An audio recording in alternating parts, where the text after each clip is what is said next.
Chavre, how are you? I hope everyone is gesund, stark, und freilich, begashmis v'ruchnis. I hope everyone is healthy, strong, and happy physically and spiritually. A belated good yontif. Yesterday was Chamisha Asa B'Shvat, Rosh Hashanah Leilones. Today is Erev Shabbos Kodesh Parshas Yisro. So immediately we're going straight from Rosh Hashanah Leilones to Erev Shabbos Kodesh Parshas Yisro and Parshas Yisro. So what is the connection? And what is the lesson? And before we start, since the war started, we added tzedakah, gdeilat tzedakah shemakareves sageula, Mashiach now, Am Yisrael Chai. Then we say, as usual, a prayer. You have to daven. Today I'm going to speak about it's a pasuk, a beginning of a pasuk, which is talking about when Mashiach will come, and it's also a prayer. And it's directly related to the theme, what we're going to be speaking about today, which is the number one topic on the lips and mouth of every single Yid this week, and that is the hostages. So first, we'll say the pasuk and prayer, V'shav Hashem elikecho es shivuscha. It's a pasuk in Chumash Dvarim, where it says, Hashem will bring back your exiles. Rashi says a tremendous, profound thought over here. That Hashem will bring back the ones who are in exile, which means Hashem is the one who's returning those who are in exile. But since it says V'shav Hashem elikecha, it seems that Hashem Himself also returns. And it says over here, Rabbi Seinu lomdu mikan kavi yochel shashchina shruye misrael. The Eibishter is with the Yidden, B'tzaras Galusam, in the oppression and the troubles and the suffering of their exile. Uchshenegolin, Hichtiv Geula La'atzmai, Shahu Yoshuv Imoim. So the Eibishter in the Torah ascribed himself being redeemed together with the Yidden, because where the Yidden are, that is where he is. And here we come to the heart of what Golus is all about, really. In addition to the physical suffering and the oppression and the horrific persecution and oppression of Yidden throughout the history of our nation, generally speaking, there's also another concept where really we have to discuss this, and that's what's really going on, and it's related to this week's Parsha. In this week's Parsha, we have the Aseres Hadibros, the 10 Commandments. One of the 10 Commandments is the prohibition for kidnapping. As the pasuk says, this is the 8th of the Aseres Hadibros. There's lois, it's in the pasuk, Kapitel Chof, pasuk Yud Gimel, lois sirtzach, you shall not kill, lois sinov, you should not commit adultery, and lois signov, you shall not steal. And Rashi over here learns pshat, that what is it talking about? Begoiniv nefoshois hakosov medaber. The verse speaks of one who kidnaps people. Anyways, see Rashi over there. So according to Rashi, over here we learn out, and this is from the 10 Commandments, and this applies also to non-Jews. It's one of the Sheva Mitzvahs. You're not allowed to kidnap a person. So I mentioned just previously, that the hot topic right now, and the thing which we've had our hearts and minds on for the past year and a bit, is about the hostages. And Hashem should end the ordeal, the suffering, this second Mashiach now. Nevertheless, as we mentioned last week, that a true Jew understands that everything has to start from himself. In a certain sense, does it make a difference if you listen to the news and you get lost in the news and you get involved in the news? This is happening now, that happened yesterday, what's happening tomorrow? Since Trump appeared in the scene, things have become hyperventilated. It's going wild. Every day there's another story which is connected to Israel. Now we understand everyone's involvement and everyone's interest and everyone's curiosity, and it's mamish, my brother, my sister, true. But nevertheless, there is a limit to how much you could accomplish by getting more involved. Get involved listen to the news every day for 5 minutes to know what's going on, because how could it be any otherwise? But if you really, really want to make a change, and you really, really want to understand what's going on over here, we have to look inward, because that is the truth. In the end of the day, things are operating and existing on many levels, and there's no question about it. As far as I am concerned, Yaakov ben Bluma, there's no question about it that whatever is happening in Yisro, besides for its thing that's importance for the history of the nation, besides how it fits into the whole story of the Seder Shtalshalos and Hashgacha Pratis and divine plan, which permeates and works out on every single level, global, physical, celestial, universe, you name it. In the end of the day, as far as the individual is concerned, B'shvili nivra olam, there's a question I have to ask myself: what difference is it making in my life, in my betterment, in my improvement, by the fact that I know that this hostage is Hashem Yirachem? Am I saying an extra capital Tillim every day? Am I improving myself every day? And what does it mean? What does it mean? So, from this pasuk where it says V'sham Hashem Malikecha Shvuscha, and I'm mentioning kidnapping, the truth is, some of it is my own theories. In a certain way, the metaphor, the analogy for Golus is not murder. Chas v'shalom, the Rebbe Shtopid, not one Jew should ever get murdered ever. And one day Hashem will explain why people were murdered. And murder is the worst thing, because as they say, with his hope there's life. With his life there's hope. As long as a person's alive, there's hope that things could get better. But if someone's over, lights out, game over, so even though the neshama lives on forever, but nevertheless, that's the gravest sin. But, on the other hand, when we speak about Golus, we speak not about the idea of death, chas v'sholem, because the truth is, there's no such a thing as death in spirituality. So the metaphor for Golus, according to what I'm understanding, is the idea of exile. That's what Golus means, exile. What's the idea of exile in spirituality? That means, as we'll discuss today, and that's why we compare Golus and the idea of the persecutions that are happening to the Jewish people as being in captivity, a hostage, kidnapped by the other side. So let's take it step by step. The Alter Rebbe, in chapter 17 of the Tanya, and also in chapter 19, speaks about this concept. So first we'll speak about chapter 19, and then we'll go back to 17. In chapter 19, he speaks about two levels, but the Rebbe adds a third level. There's one level where we say that the neshama, the hispashtus, the extension, the expansion of what he calls chokhmah of the nefesh, which is a very high level, is in a state of sleep, slumber. Then he says there's a lower level, there's a level where, there's a lower level which is called that it's in Golus, it's in exile, but then there's a higher level where we say that it's asleep. So what's the difference when we say Golus, exile, he says, is in the extension of Chachma. Again, Golus, the lowest level, is only in the expansion and the extension of Chachma. But he says that the Etzema Chachma, the Chachma itself, can never be called in a state of Golus, exile, but in a state of asleep.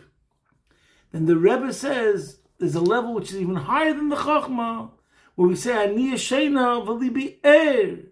The pasuk says, I was asleep, but my heart was awake. And that's the essence of the soul itself. So in other words, there comes out there's three levels.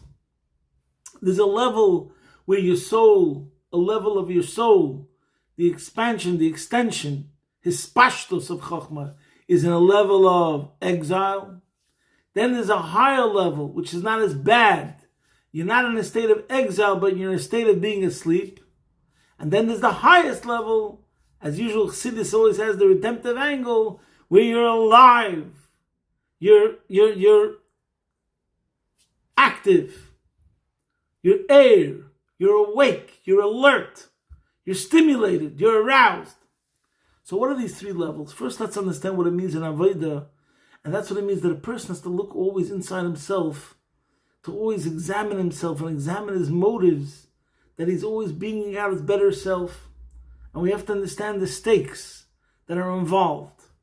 So let's start at the lowest level, which is what I want to discuss today. What does it mean that I am being a captive? I've been hijacked. I've been kidnapped. I'm a hostage to my lesser self. What does that mean? So there's one level where you're asleep, that's Shena, and then there's another level where you're in exile. What's the difference? Being asleep means that you have a person, he has qualities, he has advantages, he's so talented, he has creativity, he has consciousness, but when he's asleep, we say you can't tell the difference between an animal and a human. They're lying horizontal, and the head and the feet are equal. So usually we say a person stands erect and his head is on top and his feet are on the bottom. And not only that, he can do su'umori menechem. He can lift up his head. He can be searching for truth, searching for getting involved in something greater than himself. He's a seeker. He yearns for spirituality. He aspires for higher. But then what happens is, when he's asleep, that's it. We can't tell his superiority. We can't tell what makes him different. This is an animal who lives for food, and this is a human being that his life is dedicated for food. He, instead of eating to live, he lives to eat, for example. So then you say, such a person, in a way, he's asleep. We can't see any of his qualities. We can't see any of his advantage. We can't see how he's channeling all the talents that were God-given to him for a higher purpose. That's the level of asleep. But the thing is, when a person's asleep, it doesn't mean that his energies and his knowledge and his talents are being twisted, perverted, and warped and hijacked by the enemy.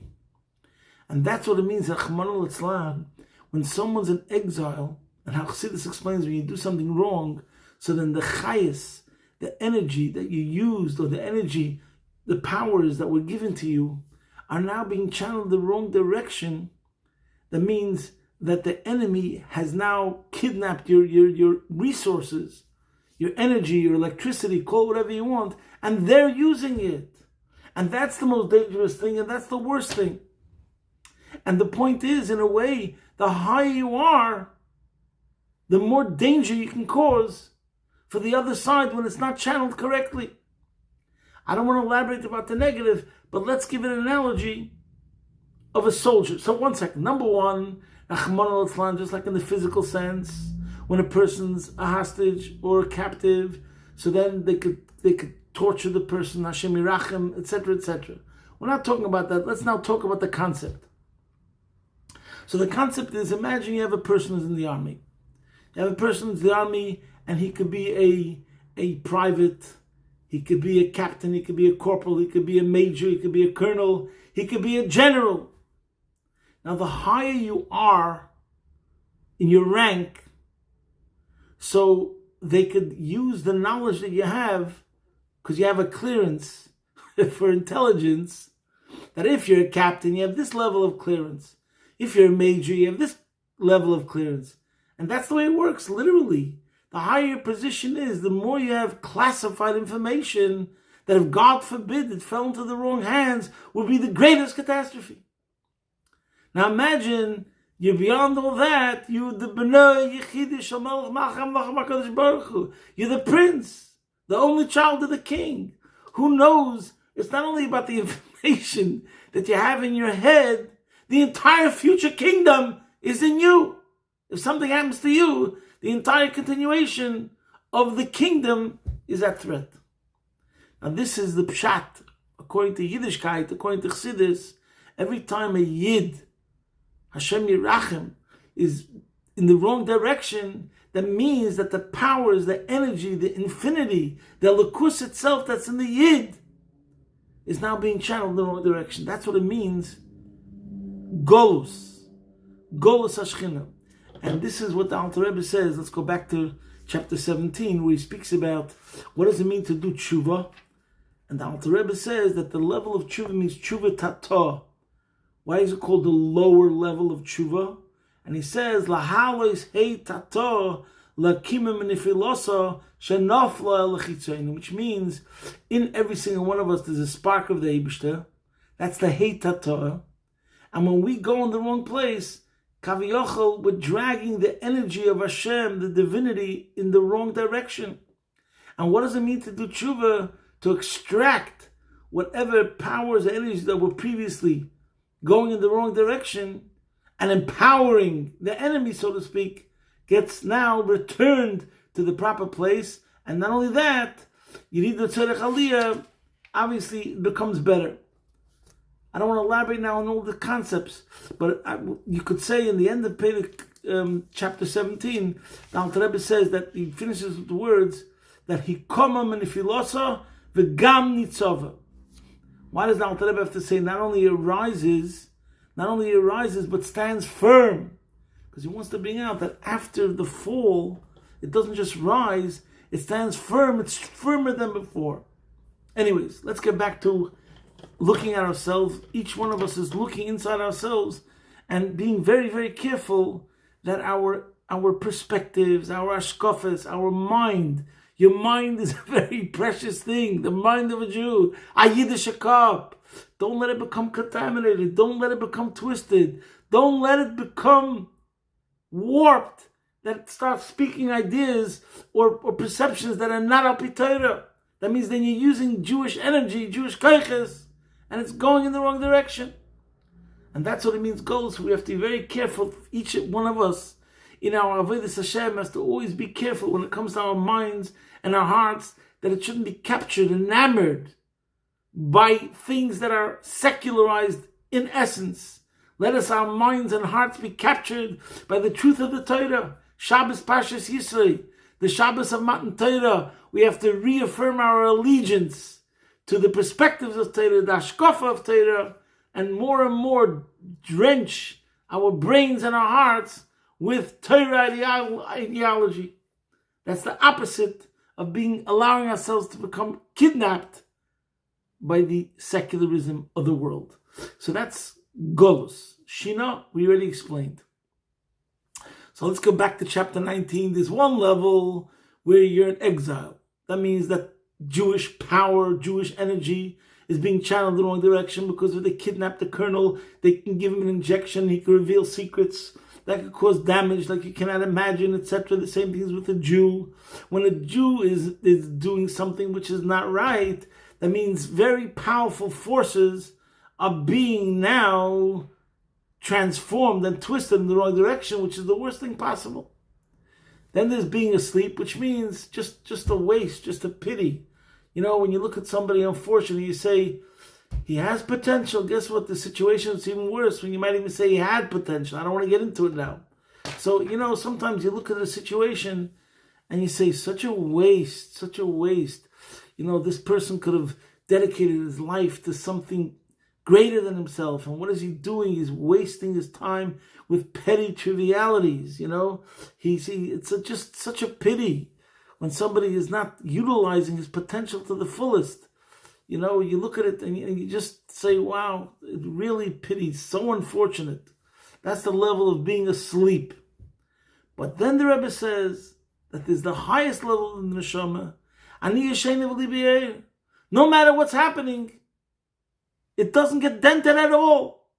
And that's the unbelievable stress of Chassidus. We just had it in the Yom Yom, for example, of Yud Aleph Shvat, where he says as follows. Why do we say, I'm not going to elaborate on this, but why do we say, Moidani biyadayim tmeyos, even though our hands are impure? Before Negelwasser, the first thing in the morning we cry out, Moidani lefanecha melech chai v'kayam, shechzarta b'nishmasi b'chemla, Rabbi Munasecha. And the Rebbe writes over there in Ayim Yom from Yud Aleph Shvat, weil man kann sein Achose bezeh, oder Achose bezeh, aber der Moidani von Aiden bleibt ganz. You could be lacking in this area, you could be lacking in another area, you could be deficient this way, deficient that way, but the Moidani, the part of you which cries out to gratitude and loyalty and connection and attachment to Hashem. Der Moidani von Aiden bleibt ganz. It remains whole. That means nothing, absolutely nothing of this planet Earth, absolutely nothing of this planet Earth can cause even a dent or a scratch on the essence of your soul. It supersedes whatever. It's not the level of Ispashtus HaChochma, which over there could be something called Golos.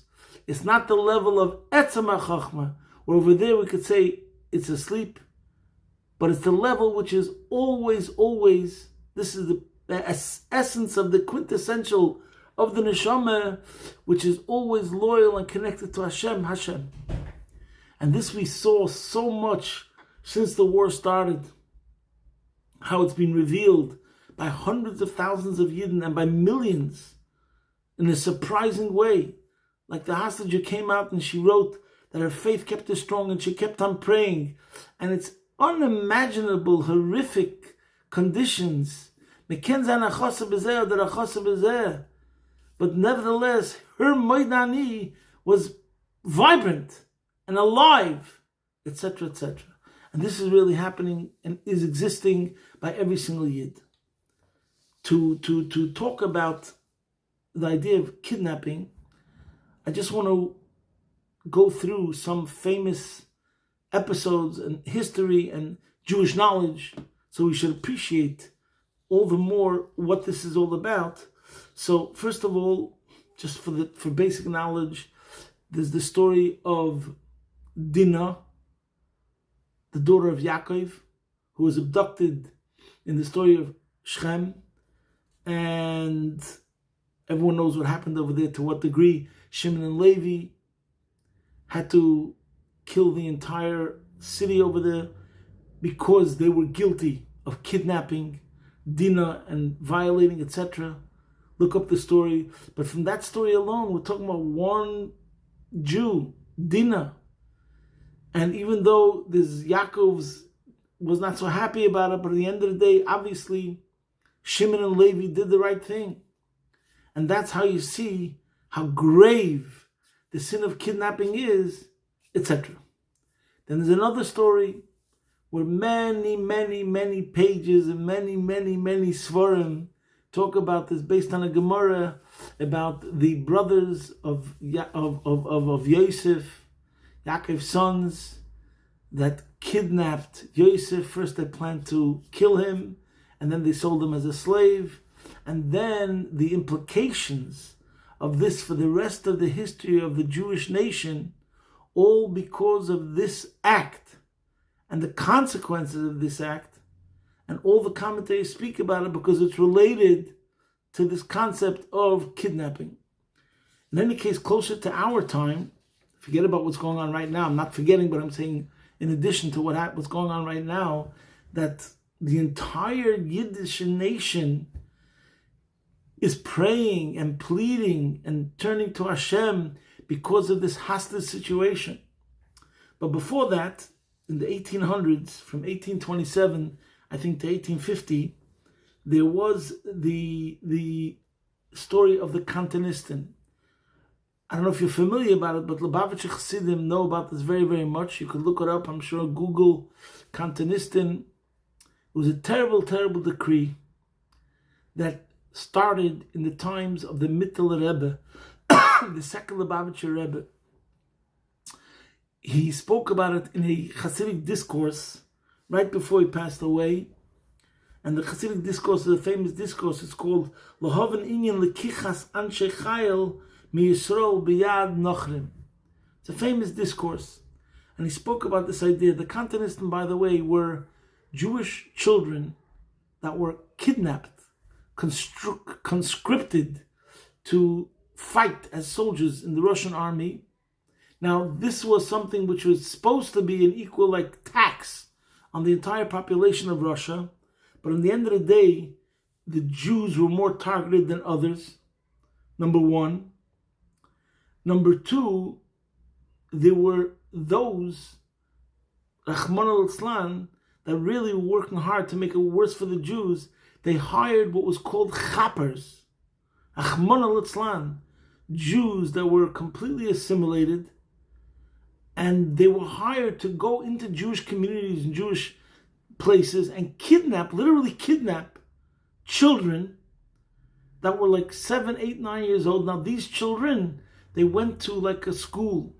This is what meant kantanistin, that they'd be a child, he'd be 8, 9, 10 years old. Then he went to a school, he was trained to be a soldier, but many, many times they were actually forced to convert. And then when they turned like 18, then they first joined the Russian army and they had to serve for like 25 years. Now this was such a terrible, terrible gzeira. The Mittel Rebbe, right in the Maimer that he said, and he wrote, he said his father, the Alter Rebbe, came to him and told him there's going to be such a decree. And the Mittel Rebbe knew about it in the last year of his life, and he found out about it. And actually, his passing, his estalkos, he passed away in a village called Nezhin. And what he was doing, he was on his way to travel to Haditch, to the Alter Rebbe, to pray at his father's resting place, which I don't know how many times in general after his father passed away, how many times he went there. It would be interesting to know. But in any case, he was on a journey to his father's resting place, the Alter Rebbe, to pray that this decree shouldn't be nullified. And on the way there, he passed away. So we see how terrible this decree was, that the Mittel Rebbe went on a journey to Haditch, to his father's resting place, to pray that it should be nullified, and he passed away. And then the Tzemach Tzedek, who is the Mittel Rebbe's nephew, but also his son-in-law, who became the next Rebbe, the Tzemach Tzedek, in his years as a leader, there's many, many stories of his involvement in trying to save as many Jewish children as he could, and it was the Tzemach Tzedek, the third Lubavitcher Rebbe, who dealt with it. So from this we see that this idea of pidyon shvuyim, redeeming captives, is one of the greatest mitzvahs, and that's the opposite, that's the contrast of the Avera of kidnapping, and then there's the mitzvah of pidyon shvuyim.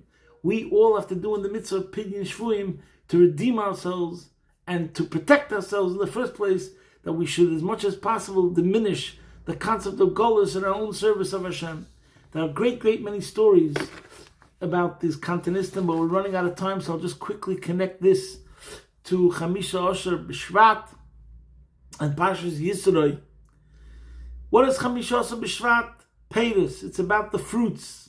What's fruits? Fruits is the addition, what comes from our labors. We invest, and there's return, and there's dividends, and there's profits. That's all the fruits. Which means fruits is addition, more.